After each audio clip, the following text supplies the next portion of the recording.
Good morning, good evening, good afternoon. Welcome aboard the Max Afterburner podcast, sponsored, powered, brought to you by the No Fallen Heroes universe. Incredibly special guest in the studio. Hello, Suzi. Hello. How's it going? Good. You love doing this, don't you? It's my favorite. Exactly. This is going to be a good one because, this time, so by the time you're listening to this podcast, happy 30th anniversary. Happy anniversary. My beautiful bride. So last year's anniversary of 29 years, where were we? Costa Rica. Costa Rica. Doing some iboga. Doing iboga. This anniversary, so by the time you're listening or watching this podcast, we got back from New York, God willing, where we did, I did the Hank Lundquist podcast, the Club 30 podcast. Yep. Hopefully we made it to the Rangers game. So awesome anniversaries. I never thought 30 years ago we'd be sitting on a podcast. No. Talk about what we're going to talk about today, which is always interesting. So we're going to get to Suzi in a second here, obviously. We want to talk about integration because we had Chicken on recently, and I'm going to bring up an article that was in Fox News this week that I want to pick apart because this is work. Integration, the healing medicines ain't easy. It's not a quick fix. It's not a Band-Aid. It's not a bunch of stuff that people think it is. And I want to clear up some misconceptions, and we're going to talk through some integration. I need to start with this, though, man. I can't stand starting with politics, but it's just so incredible to me that this morning I woke up in a country where a federal prosecutor, a special prosecutor, is absolutely convinced that a man committed a crime in this country, a very serious crime, a crime that if I had committed as a lieutenant in the United States Navy, mishandling classified top secret documents, they would have thrown me in Leavenworth. So this special prosecutor said this man committed these crimes. However, he's too old and senile to prosecute. Now, this man who's too old and senile to prosecute is currently the president of the United States and in charge of like nuclear codes. I want that to sink in. So just like James Comey years ago with Hillary Clinton, right? Federal judge subpoenaed Hillary Clinton's emails, phones, and servers. She deleted half the emails, smashed the BlackBerries with hammers, and took bleach bit to her hard drives. And had all sorts of classified documents.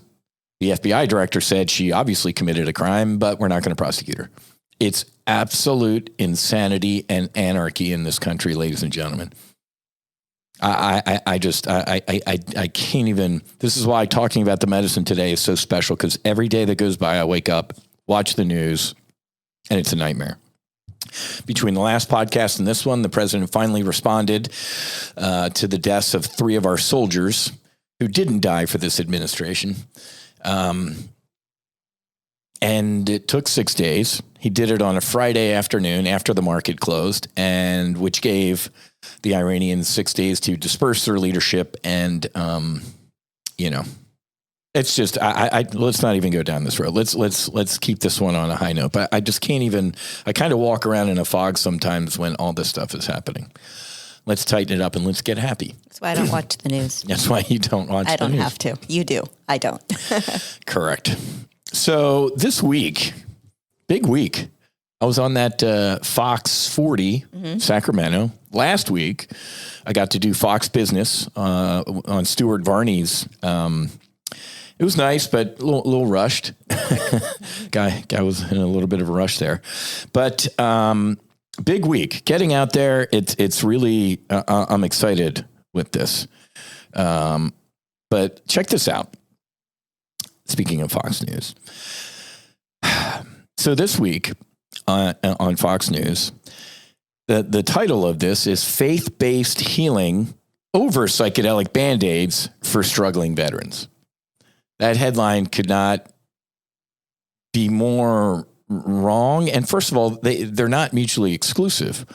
I mean, you see the people that come at me on Instagram and, oh my God, find God, you were with demons. And, but this article, folks, he's a Marine Force Recon guy, full of ego in this article and clearly has never sat with the medicine, calling these a quick fix. One of the reasons you came in the studio today is to talk how it's not a quick fix and it's work.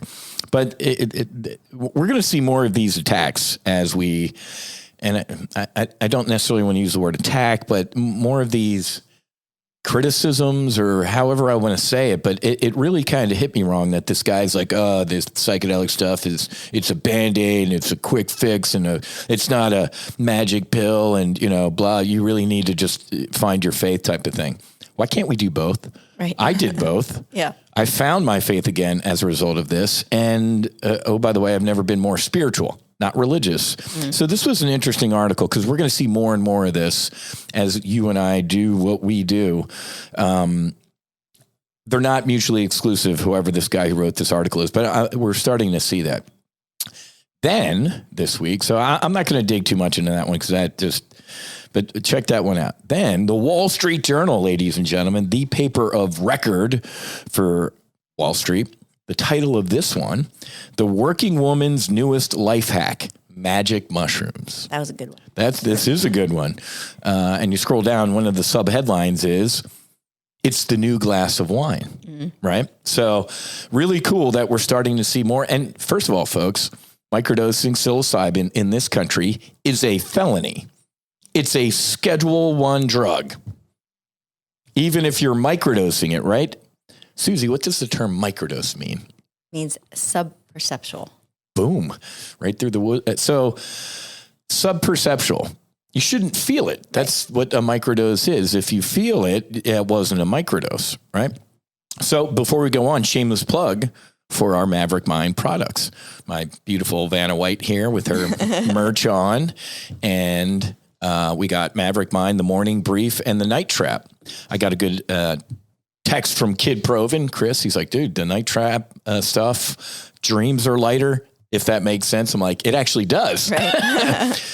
So I found my battle rhythm is 2 of these before I go to bed. And I actually take 2 morning briefs when I wake up. So to be clear, the Wall Street Journal talking about microdosing with psilocybin is a crime, even though this article maps out high-level CEO women, moms, soccer moms, and everything like that. It's so funny. It's all the rage. Right. You and I have been talking to ladies at like Yoga Joint here in Boca, like everybody wants to microdose and everything. Yeah. And I think it's comical that it's like illegal. So to be clear, the products with microdoses and our Maverick Mind product, these are 100% legal, folks.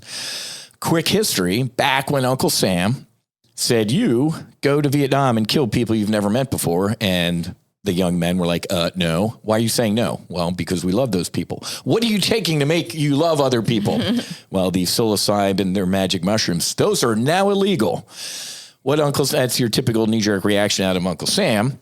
Didn't make illegal just about 50 other strains of mushrooms that do the same thing as psilocybin, right, but they're legal. So having said that, Amanita muscaria, and I wish I had Daniel here because the Commodore can rattle this stuff off. Got it down. He should get his PhD, man. He's like Jeremy, Dr. J. So folks, these are 100% legal that give you the exact same benefits of what the Wall Street Journal's laying out there. So I wanted to, it's not even a shameless plug. It's a awesome plug. If you can't make a donation to the No Fallen Heroes Foundation, guess what? If you buy a Maverick Mind product, a big portion of that goes to the foundation to help fund healing grants for our veterans and first responders. And you're helping yourself. There you go.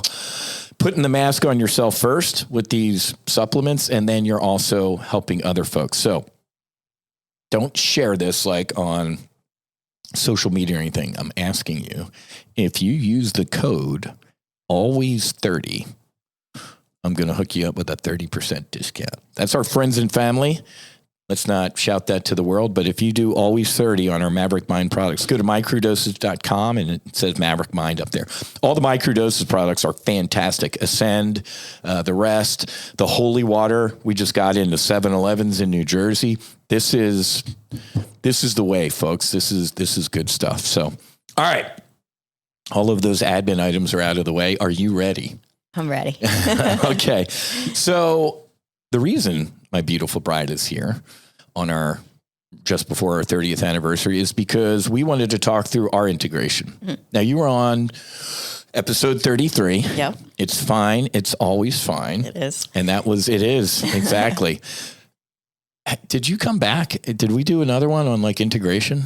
I did one after Costa Rica. We kind of debriefed Costa Rica, talked a little bit about integration. All right. So on this one, let's focus on the integration. Yeah. And why are we doing that? Or why should we do this? Well, because just like what you said earlier, it's, getting to the door and doing the medicine is 5%. And then what you do with going through the door is the rest of it. Mm-hmm. If you have no integration, it could be seen as a quick fix because you might feel good for 3 months or a month or 2 months, and then you're going to fall back in the same patterns and the same habits. And you're actually probably going to feel worse about yourself because you've seen how you could be better and now you're not doing it. And then you go down into a deeper hole. So you really do need to integrate. That was incredibly awesome. I can't believe you nailed that. I can believe you nailed that. Let's do that one more time. Folks, if you don't integrate, if you don't do the work, it can be seen as a Band-Aid. Like, hey, I feel great. They say the afterglow after Ibogaine is maybe a month or 4 weeks. It's the neuro Ibogaine is still working its magic. So you're walking around in what we call a pink cloud phase and everything's great. But you nailed it, Suze, because you said if you don't integrate, first of all, it feels like a Band-Aid because things could potentially get worse. Right. Because you have kind of seen truth. Right. You got the medicine knocked this shell apart and showed you that you're awesome. And if you don't integrate that and you fall into old habits, you could actually get worse. Yeah. So Marine Force Recon, dude, it is not a Band-Aid. It is not a quick fix. Nobody has said that. I repeatedly say that it's a lot of work. Right. Okay. So we also had Chicken on recently, Chris Macklin, and he had brought up to his wife about, hey, kind of integration and stuff. So let's go back to the beginning. When did I do the medicine? May of 2020? Yeah. We're coming up. 21, right? 21? Yeah. Because it was after COVID. Was it? I don't know. Yeah, I forget. So we're either coming up on 3-year or 4-year anniversary of the medicine. I think 3-year. You might be right. Let's backtrack. Because if first-time listener, long-time caller, or first-time caller, long-time listener, I had kind of a short, hey, man, these guys are going to Mexico. Would you like to go? Sure, who wouldn't? So you and I got some good prep. Cynthia, my lovely guide, I got my 2 calls. I read our manual from the Mission Within. Talk us through you, though. Like, my husband's going to Mexico to do drugs with some SEALs and a football player. Right. What's going on with you? Well, yeah. So, you had the prep with Cynthia, which is obviously very much needed. And this is something, just a little side note, that I would like to work on in 2024 for No Fallen Heroes. I had no idea. I'd never even heard of Ibogaine. I never heard of Iboga. I heard of mushrooms, never even saw them, did them, no idea. So, I had no idea what to expect. I'm like, is he just going to go down there? It doesn't sound like it's fun, but, I try to Google some stuff, but there's really not, especially then. I mean, now there's probably a little bit more, but you Google Ibogaine and, there, I wasn't getting much info. Yeah. So I had no idea. So it was pretty shocking, all of it, for me as a spouse. So before you dropped me off at the airport to go to Mexico, you were kind of had a question mark over your forehead. Right. Just, I don't know what's going to happen. Right. Okay. So we can do a better job of pre-flight prep. We had Nicole on the last podcast or 2 podcasts ago saying we are going to tighten this up going forward because the spouses, significant others, whoever is left behind, mom and dad, brothers, sisters, whoever, children, even to know about this, need a little prep work. Right. So let's fast forward why this is important, because I got home and as everybody, if you listen to this, you kind of know, it was without a doubt the life-changing experience. I'll never forget sitting at the Boca Resort for 6 hours almost, a 6-hour debrief. And I can still remember the look on your face sometimes through that. You're like, what? What's happening right What's happening? Who are you? And what did you do with my husband? Right. Talk us through that a little bit when I got back type of thing, or even the debrief. Yeah. Could you comprehend, No, couldn't comprehend. And just to backtrack a minute, like part of the worry when you left is, you have no idea what they're going to do. And you hear about people overdosing and then this could happen and you have to be on an EKG in your heart. I'm like, is he going to die? Like, what's going to happen? Like, so those fears as well. Talk us through other fears that you had. Right. Yeah. And other fears like, for most partner, spouses, family members, whatever, you've lived with your loved one for X amount of years while they're suffering. And you've learned how to cope, right? And you've learned how to help them along the best you can and try to keep everything going and flowing. But when they come home, it's always the fear of, will they still need me? Will they want me? Will they love me? And even Chicken was saying his wife had that same, which is when I listened to that podcast, I think I came to you in the office and I was like, I don't like being on the podcast, but maybe I should be on the podcast. Yeah. And we should talk about this because it is true. Like when we were at the resort, so happy that you were happy and light and just everything about you was like, an early version of Matt that I knew where like still had trauma, obviously, but way less, way less walls and layers and stuff had built up. And I was super happy to see you so happy and light and come closure with some stuff and working through some things and open your mind and your heart and all that stuff. But in the same respect, I'm like, okay, I have no idea what you're talking about. I have no idea how that could happen. Yeah. In a weekend. Right. And I'm still sitting over here like, hurt or suffering or not even suffering, but just kind of like, how do I fit into this now? Because before I was always the one that did X, Y, and Z. Correct. And now I don't think I need to do X, Y, and Z because you can handle that on your own. So how does it all fit? How do we come back together as a couple, as a loved one, as a family member, as anybody, and integrate together as well as your integration apart? Folks, very important points going on here if you are thinking about doing the medicine or sitting with the medicine, because the integration was challenging for us, right? Because I get home, lean, mean, fighting machine. I'm perfect. I'm clean. Let's go. Get up. Right. Let's live. Let's have fun. This is awesome. And you're like, well, yay for you. Right.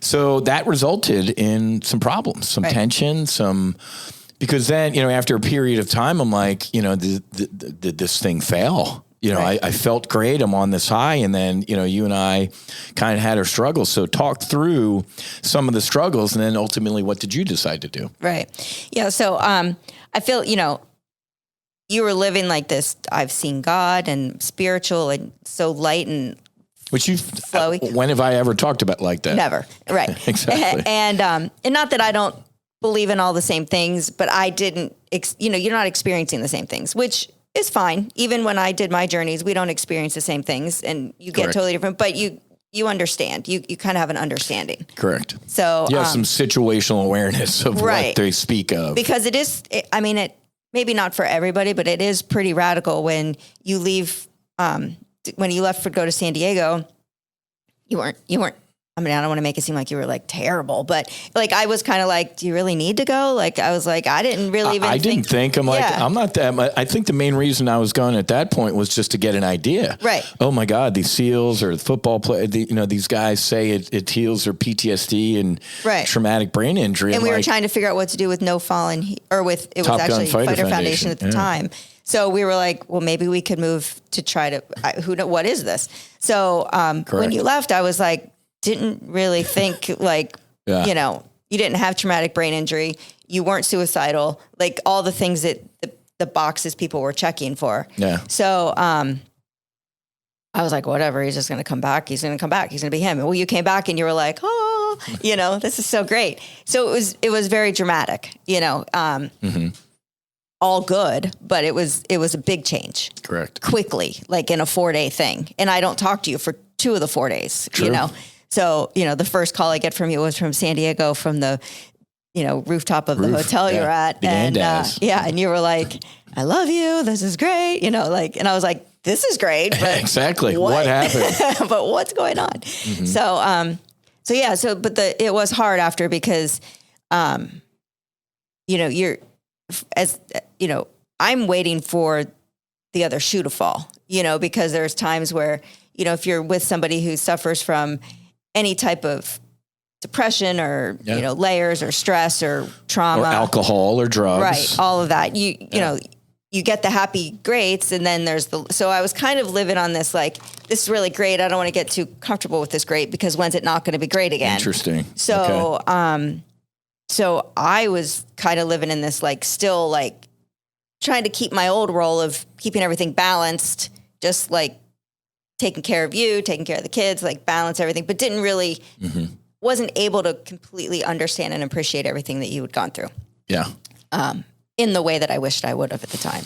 Okay. So kind of got to a point. What did you decide to do? Yeah. So then it came up that there were some wives going to Mexico to do the psilocybin.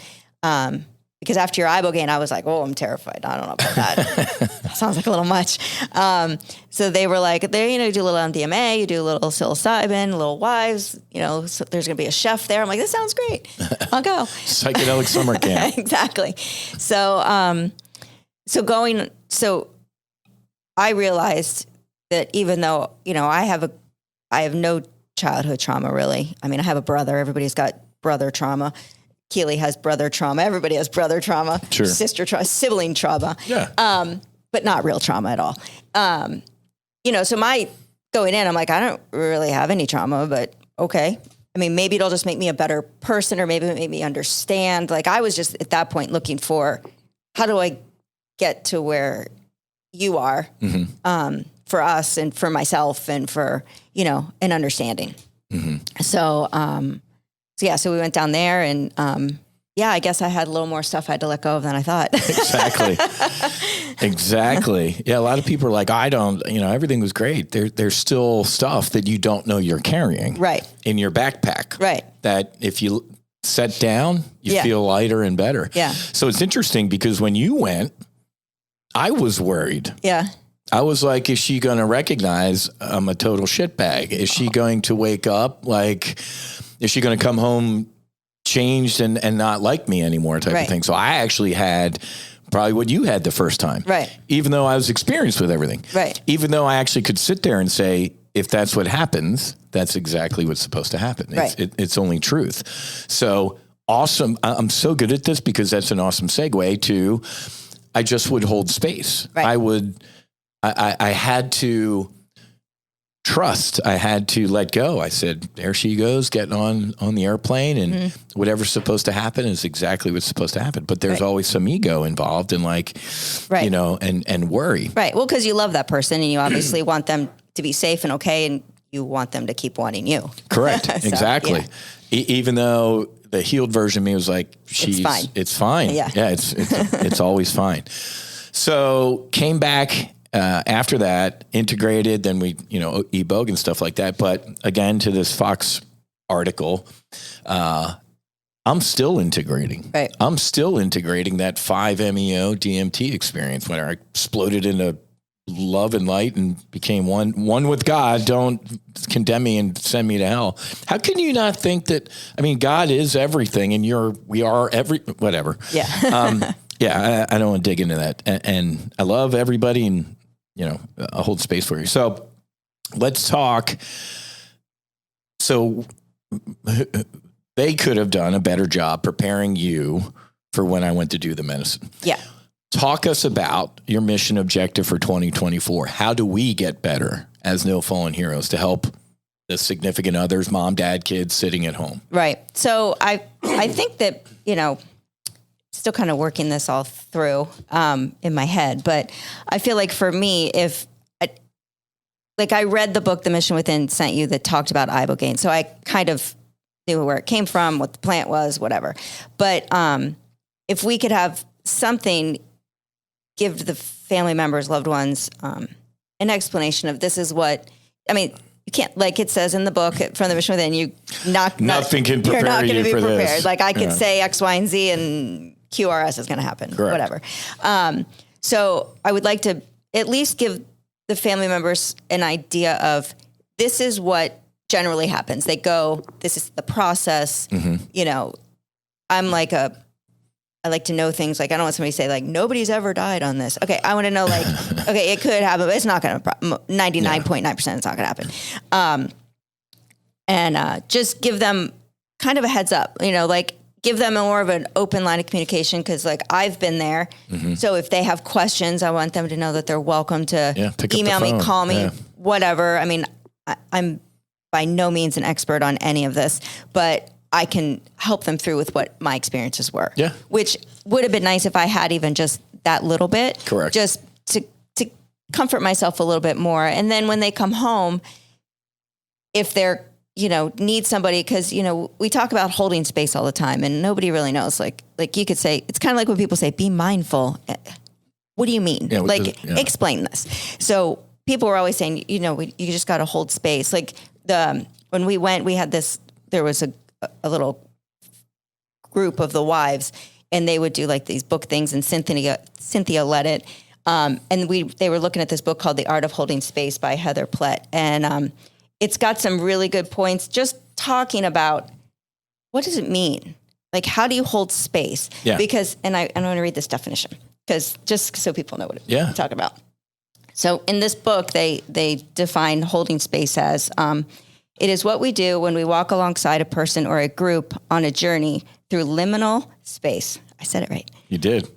We do this without making them feel inadequate, without trying to fix them, and without trying to impact the outcome.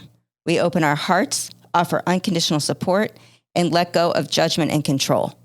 That sounds great. That's pretty hard to do.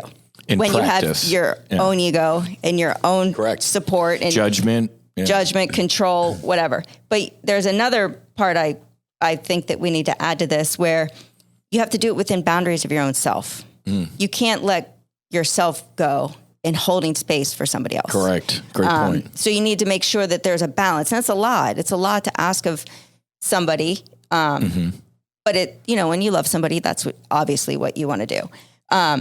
But it sounds great, but then practicing it's hard. So I would like to, at No Fallen Heroes, build something out where we can help the family members hold the space for their people. And if they need a person to come to where they feel like they are getting beyond their boundaries, or they are letting themselves go, they have somewhere to go where they don't have to go back to their spouse and, you know, kind of get to the friction of the integration. So, I mean, I think the whole families need to integrate. Yeah. Because it's a whole new way of life, really. It is. So it really is. I love that definition. That's awesome. I think, you know, we should also talk to the significant others when they're at home about maybe even sitting in their own ceremony. You know, like, hey, this is when they're going to be served the medicine. Maybe if you could meditate or practice, you know, just be there for them. Because I felt that. I could actually experience that. So we're going to come up with a whole new thing for significant other spouses and even children. Yeah. You know, I love telling the story about you guys meeting Carcillo for the first time at the resort, and him asking you all, well, what do you think? You know, what do you think of your dad, type of thing? And you didn't say anything, and Matthew didn't say anything, and Jack didn't say anything, and Jack Keely never says anything. Jack, he, you know, Keely said he's better. Yeah. So, you know, and you know, us going into this, we had no clue. I mean, I was going to sit down with the kids and say, hey, I'm going to Mexico to do psychedelic drugs. Right. So, but now that they've seen everything in action, maybe there is a way we can help brief kids and stuff like that. Well, and our lovely boy, Jack, he let us know the other day on the phone call, which call your mother more, Jack. He's been meditating and journaling. I did not know that. I did not either. I'm very proud of him. That's fantastic. I love my boy Jack. That's so cool. It made my heart smile. Yeah. He's like, you know, I've been journaling. I'm like, man, that's so good. Yeah. And maybe we'll get him when he comes home to sit with Matt and do a little. And Matthew's worked with Matt a lot with the meditation, so he's got that practice too. So how about Keely? What's Keely's deal? We got to figure that out. We got to work on her. We got a lot there. You got that, Keely? Yeah. She's awesome. Yeah, she's great. We'll take care of her. She's great. All right. But it's hard to, like I was going to say real quick, the family members too, like when they come home, you know, like Chicken was saying how his old vacations used to be sitting at the bar drinking all day and margaritas. And that was something him and his wife did. You know, it's a change for the wife or the partner, whoever, also. Correct. Because you want to support them.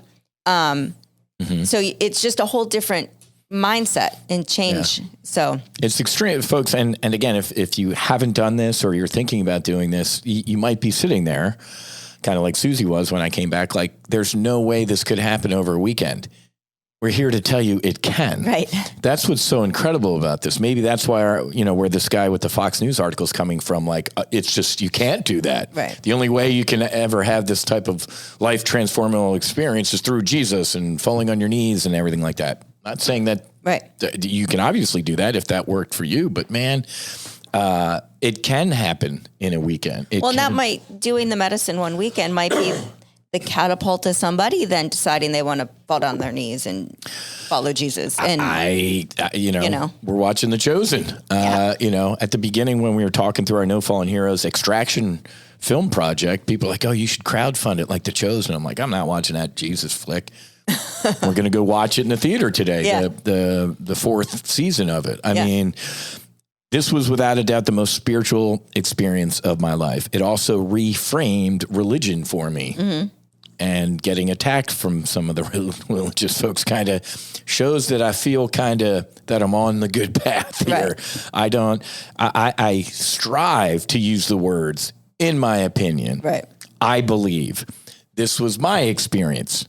Maybe, potentially. I don't come from a place of judgment, man. And if I do, I'll apologize or try and catch myself. But these things aren't mutually exclusive. Right. Spirituality and psychedelics. And I think we're going to see more attacks like this as they become, quote, more mainstream. Yeah. Which, I mean, I'm not going to be Timothy O'Leary and say, hey, put it in the water. But the fact that the Wall Street Journal's got a microdosing moms and power women is big. Yeah. I think, too, another thing that we should work on, like, just to let spouses know, we encourage the people that are going on the retreats to start meditating, start with breath work, start journaling. Those are 3 easy, not easy per se, because it's hard. It's starting a habit. It's work. Yeah, it's still work, but it's a quick way to put yourself on a path to where you are setting your boundaries or taking care of yourself in the same way of helping your spouse and integrating with them and making new patterns on your own. Like I was telling you the other day, like I've realized what I'm working on myself this year would be consistency, because I'm really good at doing stuff for a while, the gym, taking my microdoses stuff, my Maverick Mind, my vitamins, whatever, gym, all of it. And then something happens and I fall off.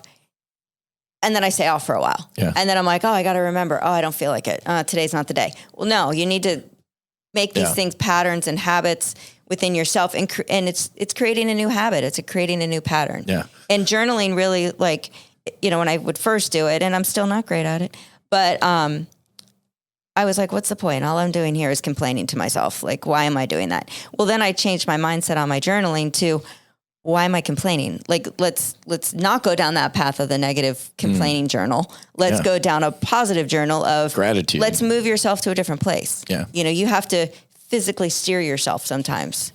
You do. Before we went to the studio, Daniel had a nice little post today about leaning in those type of moments. If you can work out, if you can meditate, if you can journal when you absolutely don't want to, you're making money. Right. And if you don't, you can still show empathy and compassion for yourself. Like, hey man, I'm giving my best right now and I can't do that. But other times, man, there are times when, I'm sitting there, I'm like, get up, go. And I'm like, okay, let's do it. So consistency is a good thing. What else did you have on your notes? Cause I know you did some pre-flight preparation. Well, I was trying to just pencil through some stuff that I would like,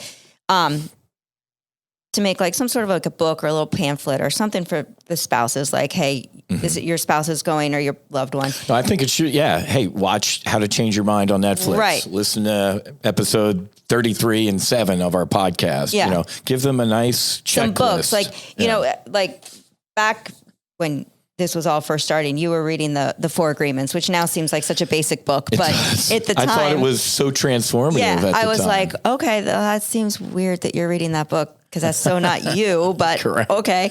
And how's I read that Power Now coming? Yeah. Oh my gosh, I just never have time to read.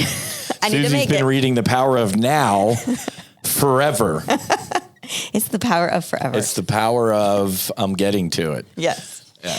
But you bring it to the beach every once in a while just for and then I take appearances. Yeah, and then you fall asleep. Yeah. But the Four Agreements, it really is like you were saying, like get up, do it. And if you don't, the next day, you did your best in that moment. You're not, Correct. Don't be so hard on yourself. Yes. Like that was a big lesson I learned in Costa Rica was be a little kinder to yourself. Stop all that negative chatter, which I think I'm sure a lot of men do it, but I know a lot of women, moms, like we're always overly worried. Are we doing this right? Are our kids okay? Sure. Am I going to have to pay for that in therapy for them later? So, just stop being so hard on yourself. You're obviously, everybody's doing the very best they can. Mm-hmm.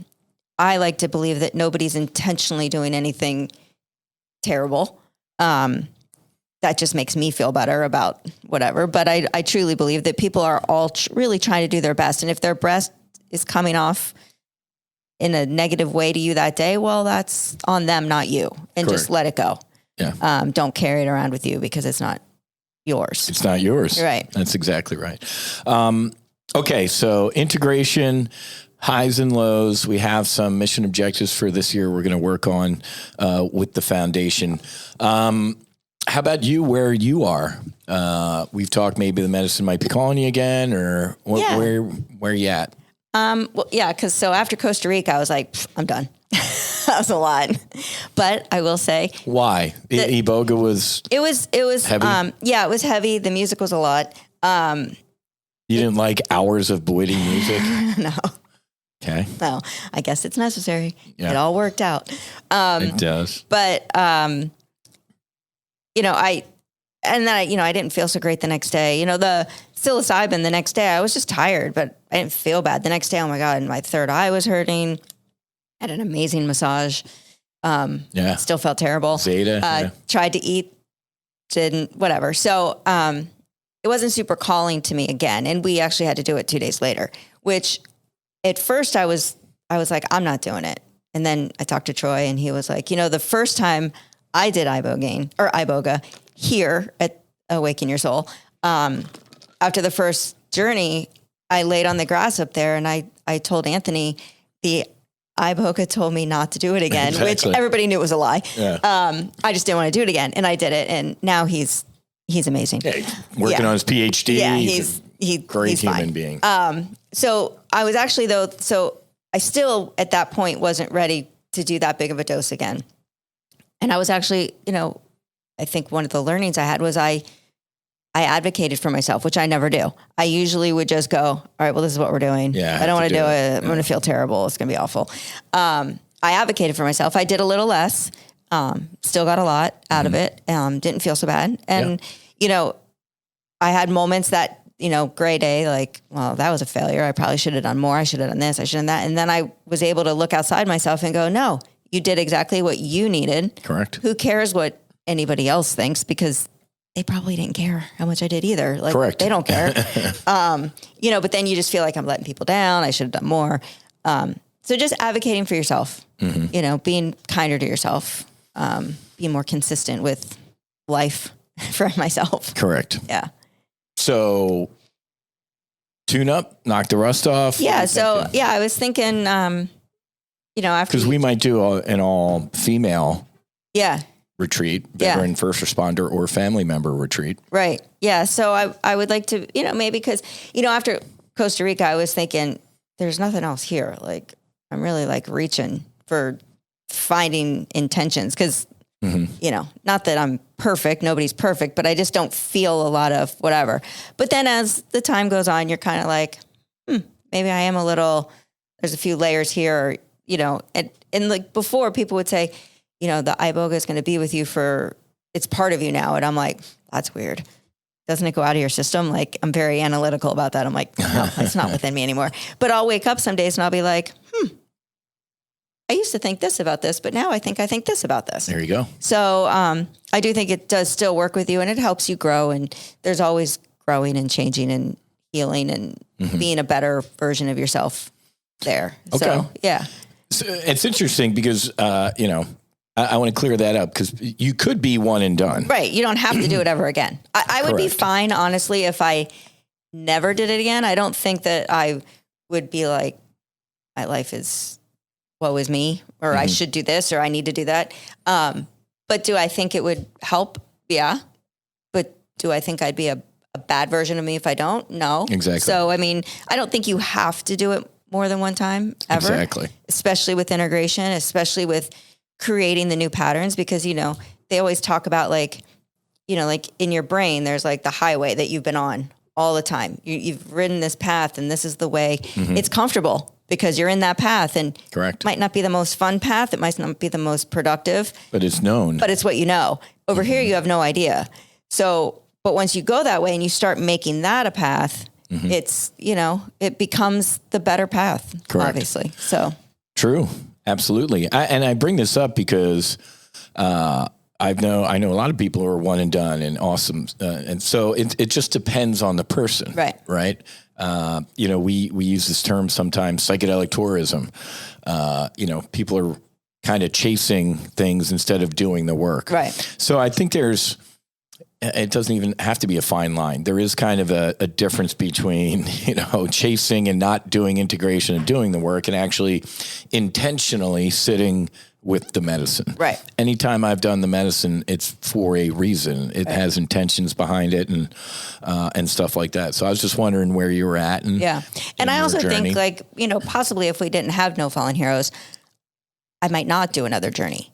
But, to go to be with a group of other women, and to have that experience and to be there with them as they heal, hold space for them. Correct. So it's just a different, it's just, that's a little different. Like if we didn't have No Fallen Heroes, I might not be so, I feel like I should go, but I feel like, the more the more you could be better. Well, and the more you start helping some of our grant recipients, as a healer or a helper, you take on some of that energy too. So you got to kind of let it go, sage and clean yourself every once in a while. And you might need a little bit of knock the rust off. Right. But I just wanted to bring that up because, people, it is a thing, right? Because I remember somebody at TGO was like, "Oh, you're going to do the medicine again?" I'm like, "Again? It was a year ago. Am I doing this too much?" I'm like, people are taking shit every day. I'm like, I think I'm okay. Yeah.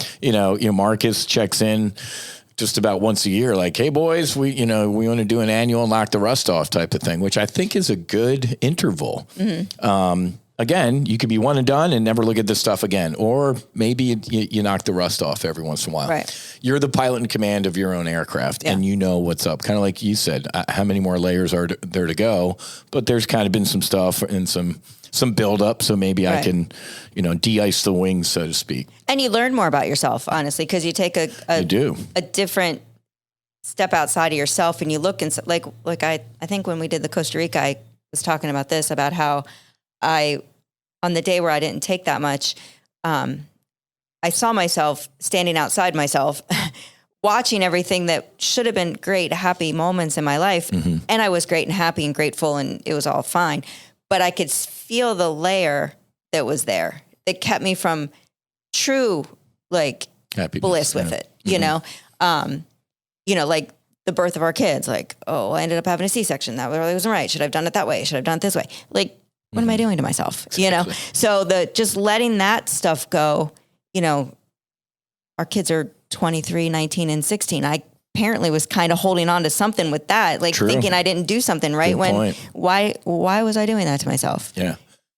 Not being able to live in that moment and truly seeing that happiness for what it was. Right. And being able to step outside yourself and see that you do that, you learn that about yourself. And then I'm able to, on a regular basis, go, wait, why am I doing that? This is great. And then you move forward. That's a new pattern too, that you develop, to be able to say, hey, wait a minute, I'm not going to do it that way. Right. Whereas old you would have been in it. Or something that bothered me before.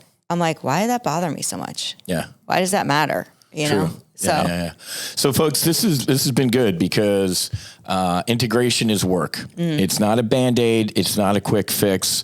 This is absolutely work. And if you don't put in the work, it might not, turn out so hot for you. Right. But that's the warning. There ain't I've never spoken like this. I will never speak of this, that this is a magic pill, a quick fix. It's easy. It's not work, man. From day one, I've been saying this stuff. Yeah. So again, I don't. And none of it's easy. Being on the journey is not easy. Going and taking the medicine and doing that's not easy. Integration's not easy. None of it's easy, but especially for our vets that are suicidal or have traumatic brain injury or, are truly, truly suffering. Addictions. That's not easy either. Correct. So let's pick your difficult, Well, that's why I tell people, I'm like, would you rather your captain or first officer go take a weekend or a week in Costa Rica to heal their mind, body, and soul? Right. Or do you want them to keep self-medicating or lying or drinking or, God, the potential healing of these medicines is just, it's indescribable. One more time, and I say this almost every podcast, this ain't for everybody, folks. Right. Meditate, breath work, climb a mountain in Nepal, call your mother. There are so many different ways to potentially heal. This is one of them. Right. Radical trauma might need some radical healing. Right. So these medicines, again, and they're not recreational. Right. Taking Ibogaine or Iboga is not fun. Right. It's and we're working on, especially this year, hopefully with Rick Doblin and all his efforts at MAPS. Summer, fall of this year, MDMA is legal for therapeutic use. We really need to start changing people's perceptions. The whole, you did this, you saw demons and all sorts of stuff like that. We really, and it is education, right? When I go to DC and I'll sit with a congressman and explain what happened, you can see people change pretty quickly. Right. Not that I'm anybody special, but if lone survivor or a fighter pilot or an NFL superstar or an NHL great like Carcillo, if the public, for whatever stupid reason, looks up to people like us, maybe they can believe us. Right. And maybe we can, change some of these attitudes. Well, just change the attitude, exactly, because like for instance, my parents, when I didn't tell them what I was doing because first of all, I didn't want my mom to worry. My mom would be like, what are you doing? Exactly. And then she would ask me a million questions that I didn't feel like answering. And so I'm like, we're just not going to talk about it, which is also part of my problem, working on it. But when we had the thing for Maverick and people came watch the movie and we showed our little trailer. The first look. My parents were there and I didn't really tell them much about what you did. I'm like, Matt's in Mexico, some SEALs hanging out. So they watched the first look and my mom was like in tears and she came up to you and she was like, and now they're like, this is great. They're on board. They're the ones that grew up, Vietnam. My dad 60s. Was in the army. Yeah. He was in Germany though. He wasn't in Vietnam, thank God. Yeah. But, they're the ones that grew up thinking psychedelics, it's terrible. It's bad for you. It's going to kill you. Your brain, you're this, jump you're out that. A window. So for them to see and to change their minds and to, get them to a place where, so I think it's good, just the awareness, like you going to Washington and explaining to those congressmen that are the same age as my parents. True. That just are like, what are you, a hippie? Yeah. Were you at Woodstock? Yeah, I'm a hippie. What are you doing? So you need to just change the minds. Yeah. I think, the fact that a lot of these, and I don't want to be sexist, but a lot of the ladies, the Wall Street Journal doing an article just on females and microdosing is pretty funny. Yeah. Because going to Yoga Joint, Donna and a bunch of other folks, and I've connected them and all sorts of stuff like that. I think, the baby steps are also pretty good.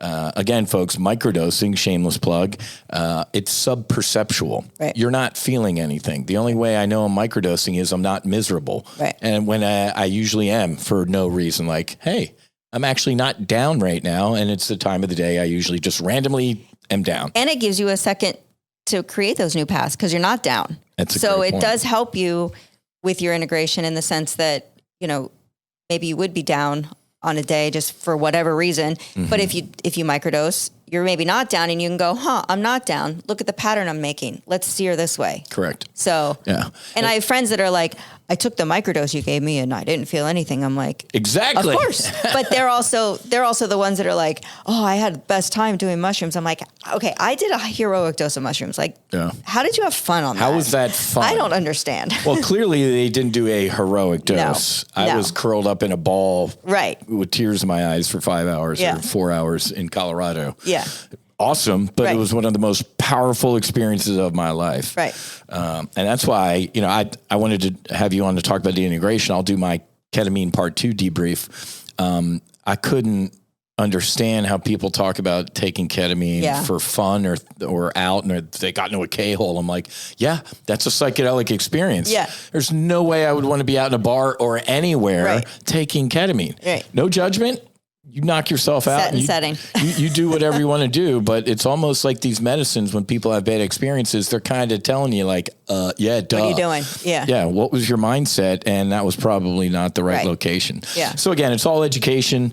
We, I had a good meeting yesterday with, some folks at a streaming service. We might be doing our No Fallen Heroes extraction show, where I think that's really going to help change the narrative. Yeah.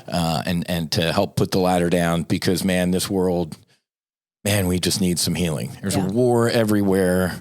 There's war in this country, technically. I mean, I hate beating this dead horse, but the chart of the United States and this world going straight down and the rise of, it's almost like this is all happening for a reason. You and I, there's no way, let alone 30 years ago, let alone 4 years ago. Right.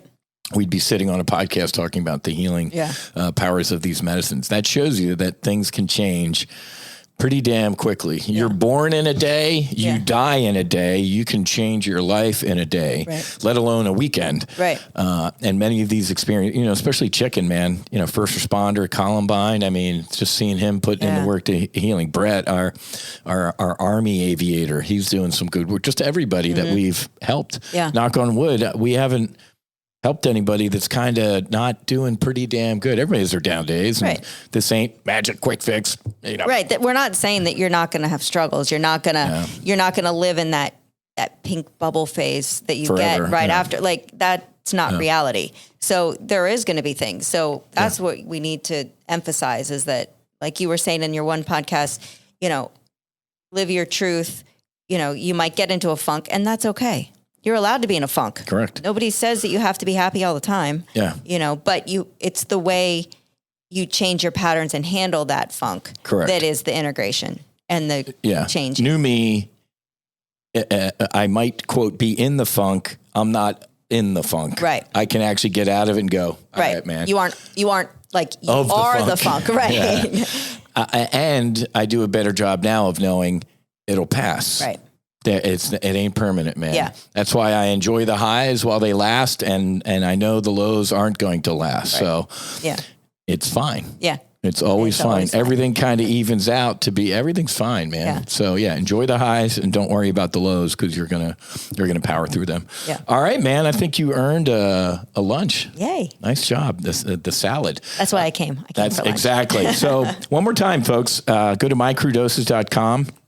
And you can check out our Maverick Mind series of products. Again, you're taking care of yourself and you're helping a vet, a first responder, or a family member. I gave you the discount code, always30. Please don't post that all over the world, and I'll hook you up with a 30% discount. I do 2 and 2. I do 2 in the morning, and then 2 to go to bed is fantastic. Sleep great. Don't get up, and then I wake up refreshed, not with like a sleep hangover. I do 5 days. What do you do? I do 5 on, 2 off. When I'm consistent?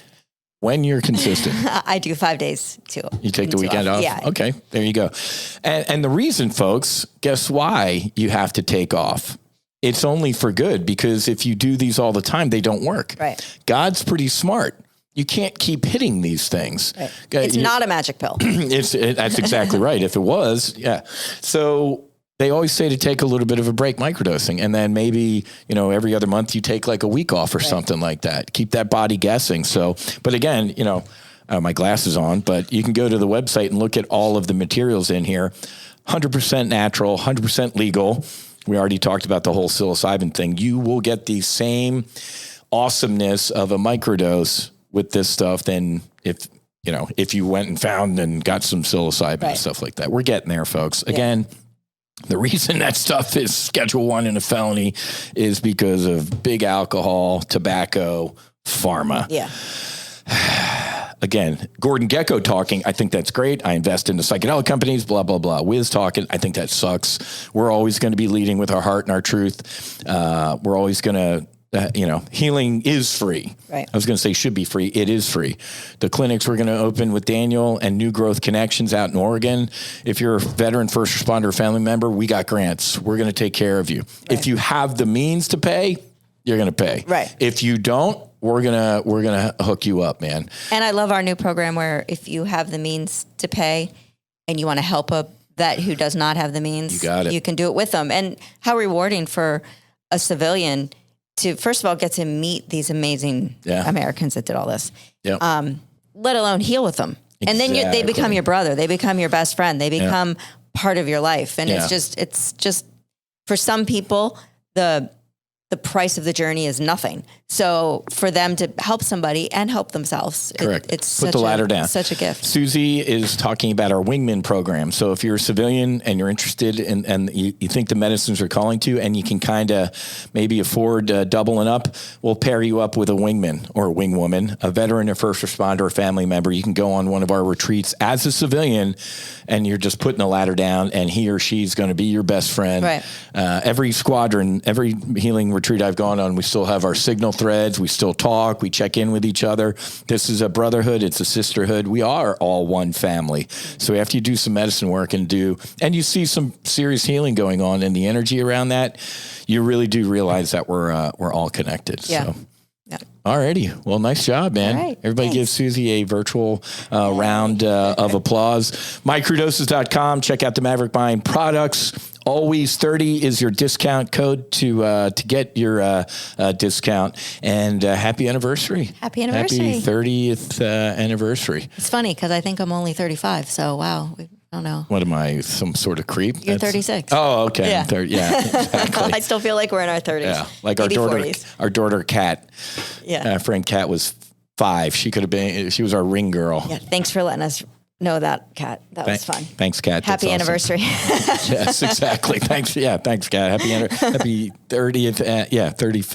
30th anniversary. 30th anniversary. Yeah. Thanks for this. Awesome, guys. All right, I'll be back next week. I'll finish up the ketamine debrief. A lot of good stuff coming. Put the ladder down to save and change lives. Head to nofallenheroes.com if you can make a donation. If not, do it through Microdoses. Have a great rest of your day. Happy hunting. Make sure your hedge fights on. Namaste. And Basi Basi. Whiz and Suzi out.